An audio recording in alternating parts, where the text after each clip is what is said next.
The indigenous communities of North America, though far from other peoples, shared certain cultural similarities with human groups across the ocean. These similarities were not just limited to beliefs and rituals, but extended to the way men and women interacted, negotiating social roles and building emotional bonds. Of course, there were countless variations among the different regions and tribes, making these dynamics more complex than any generalization could fully capture. Throughout this analysis, we will explore details that shed light on how men and women interacted in these societies. In many indigenous groups of North America, intimacy followed unique and specific norms. While some tribes restricted contact between men and women during certain times or situations, others had rules that completely opposed such customs. Among the Apache, for instance, any kind of relationship was forbidden during the agave harvest, as they believed it could affect the fruit's flavor. Meanwhile, in other communities, closeness between partners was avoided before trips in an effort to conserve the energy needed for the journey. In contrast, the Comanche took a completely different approach. Before setting out on their campaigns, they spent long periods with their partners, cherishing that time together. However, the meaning attached to intimacy varied greatly. In some groups, it was purely about conceiving children. In others, male satisfaction took priority over any concern for female pleasure. Among the Shoshone Comanche, restrictions went even further. There, even the way a woman sat in public was closely scrutinized. If she didn't keep her knees together, she could face harsh punishment. Among certain indigenous peoples, intimacy wasn't limited to rules or prohibitions and could take on a ceremonial role. Among the Mandan, for instance, women and girls dressed only in animal hides would serve food to the elders during a ritual dedicated to the buffalo. After the meal, they would lead the elders into the forest, where the encounter held a deeper meaning beyond mere pleasure. There was a rule stating that each woman should attend to several elders over the course of the same night. In practice, however, this expectation wasn't always met, as the advanced age of many men reduced their physical ability, leading them to replace the act itself with prayers for a successful hunting season. Additionally, during these rituals, kissing wasn't part of the tradition, as it was believed that avoiding it would promote the health of future generations. In many tribes, rape was considered the most serious crime, sometimes even punishable by execution. However, in practice, the resolution often involved agreements. The victim or their family would accept compensation from the perpetrator, bringing the matter to a close without resorting to the violence outlined in customary laws. It's worth noting that within the context of these communities, the compensation offered was typically substantial. Each group handled such situations in its own way. Among the Apache, for instance, there were young men who would forcibly take women who refused to marry them.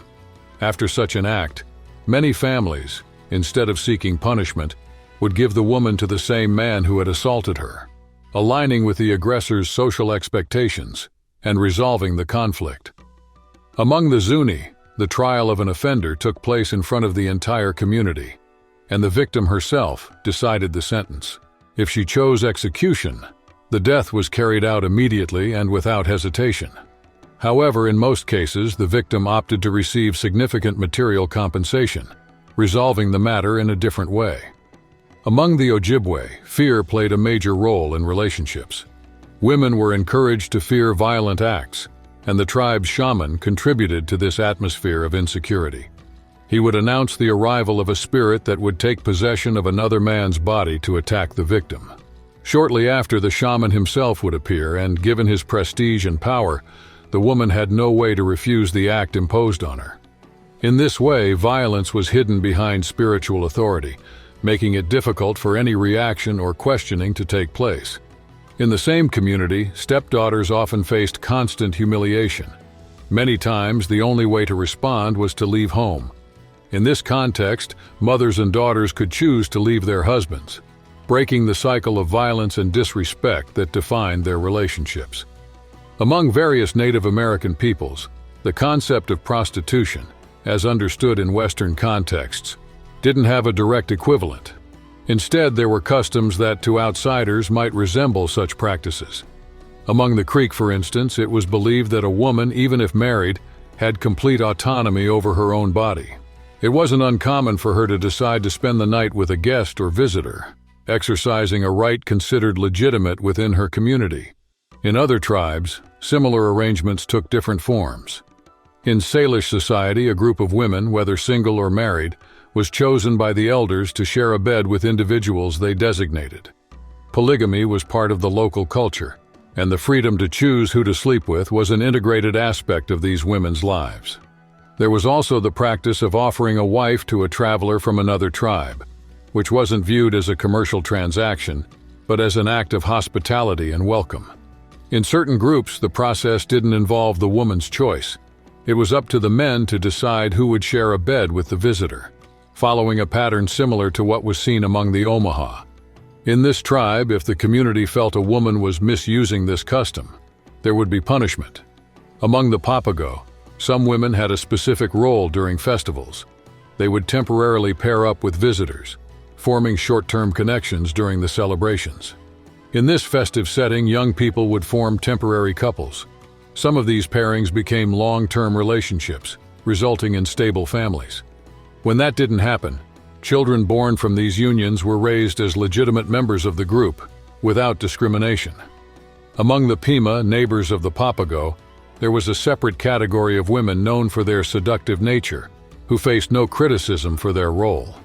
These women decided whether to take on a more traditional position or wait for the next festival, renewing their chance to find a new partner. This cycle was fully integrated into the community's life without causing dishonor or shame. In North American indigenous societies, while some groups allowed a considerable degree of flexibility in relationships between men and women, adultery was usually treated with severity. Among the Hopi, one exception stood out. A man could take a second wife in addition to his official one. Outside of this context, however, other tribes enforced strict sanctions, not only against unfaithful wives, but also, in some cases, against unfaithful husbands. This approach stemmed from the way marriages were established. Before the union, the man would offer gifts to the bride's family, creating an understanding that the wife was, in a way, his property. As a result, any violation of the marital commitment was seen not only as betrayal, but also as a crime. Among the Comanche, for instance, women involved in infidelity could be expelled from the group or even sold as slaves. Many also faced physical punishment, such as having their hair shaved off or being beaten before being sent back to their families. In extreme cases, they were tied to trees in the forest, left as easy prey for predators, emphasizing the seriousness with which the community viewed the breaking of that bond. In North American indigenous communities, it wasn't just husbands who reacted to suspected infidelity. Among the Shoshone, for instance, women who believed they were being cheated on would publicly confront their rivals by throwing mud at them, a clear gesture of defiance. In more extreme cases, some women would even take their husband's life, driven by anger or jealousy. Interestingly, these women rarely faced direct punishment, but were instead subjected to complete isolation. With no one willing to build a new home with them, they were condemned to a life without any support, which in practice often meant a fatal outcome. Without a provider, the survival of the family became impossible. Thank you for watching our episode.